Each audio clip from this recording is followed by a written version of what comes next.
Chers amis, bonjour et bienvenue dans cette nouvelle vidéo du mardi. Mardi, on parle de quoi? On parle d'AliExpress.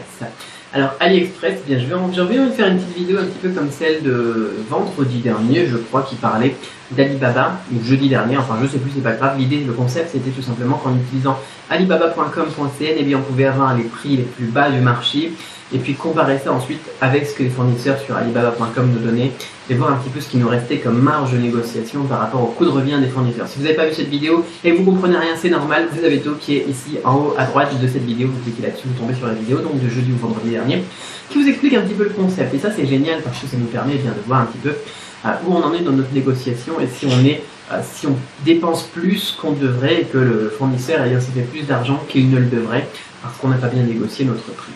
Sur AliExpress, on peut trouver la même chose. Alors, ce qu'ils m'ont dit dans les commentaires, ici j'ai eu un commentaire qui m'a dit mais alors pourquoi est-ce que tu ne parles pas de Taobao? Taobao, Taobao.com, c'est aussi un grossiste pour les Chinois, un revendeur, mais c'est un petit peu plus comme un limite eBay entre eBay et Amazon, mais c'est un truc un petit peu dégueulasse parce que on trouve en fait dessus de la contrefaçon et des faux produits et de la merde tout simplement. Et du coup, on ne peut pas se baser sur les prix qui sont donnés sur Taobao pour essayer de deviner le prix, le coût de revient d'un produit sur AliExpress. Parce que voilà, les gens qui vont dire, bah tiens, sur AliExpress c'était le prix, mais c'est tellement moins cher sur Taobao, alors je voudrais faire envoyer de Taobao vers l'étranger, vers chez moi, ou bien alors je voudrais demander à mon fournisseur d'AliExpress de faire un prix aussi bas que Taobao. C'est pas toujours possible, tout simplement parce qu'on va trouver de la merde sur Taobao, et du coup le fournisseur il va vous dire non, moi mon prix c'est effectivement le plus bas, et il aura raison parce que le truc que vous auriez vu sur Taobao, c'était un faux, c'était un truc avec une qualité moindre, c'était un truc pourri, et c'était pas du tout ce que vous vouliez acheter, d'accord? Par contre, il y a une alternative, d'accord?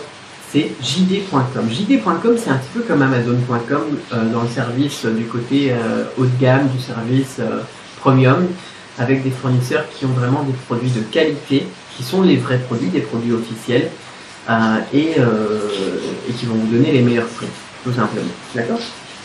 Ça vous pouvez. Vous allez sur jd.com et vous recherchez la référence de votre produit, vous recherchez votre produit, vous allez avoir un prix. Parfois, il sera un peu plus cher que Taobao, il sera parfois même un petit peu plus cher que Taobao.com sur des produits qui sont au final des vrais.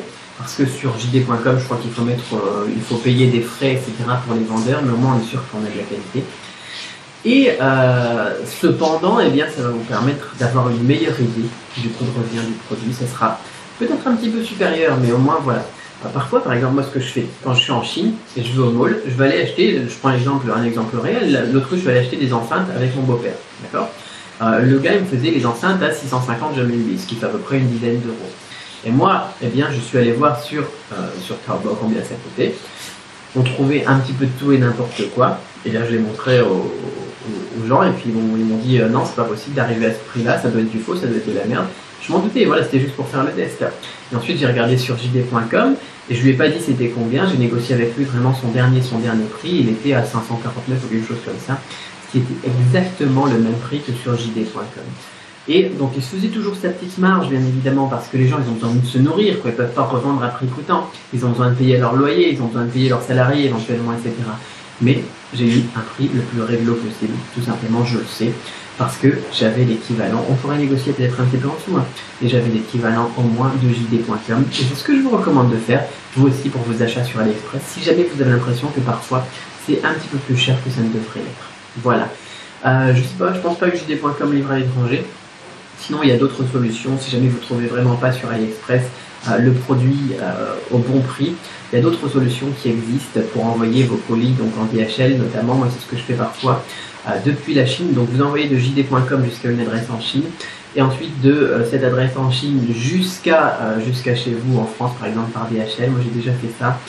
C'est un petit peu des services comme comment ça s'appelle, Borderlinks et l'autre colis expat. Si vous connaissez un petit peu, j'en ai déjà parlé dans d'autres vidéos, je vais vous mettre le lien ici en haut à droite aussi. Et on en parlera éventuellement dans une autre vidéo la prochaine fois, parce que là tout est en chinois, je ne sais pas si vous pouvez utiliser ces outils vous, mais c'est possible, c'est tout à fait possible, et ça vous permet là d'avoir encore une fois les meilleurs prix. On ne passe même plus par AliExpress, on passe directement par jd.com, c'est une autre solution, pourquoi pas, mais en attendant, si vous êtes sur AliExpress parce que vous ne parlez pas chinois notamment, je suppose, vous pouvez déjà utiliser cette astuce pour comparer les prix avec jd.com. C'était l'astuce du jour pour AliExpress, l'astuce du mardi. On se retrouve demain pour une autre vidéo.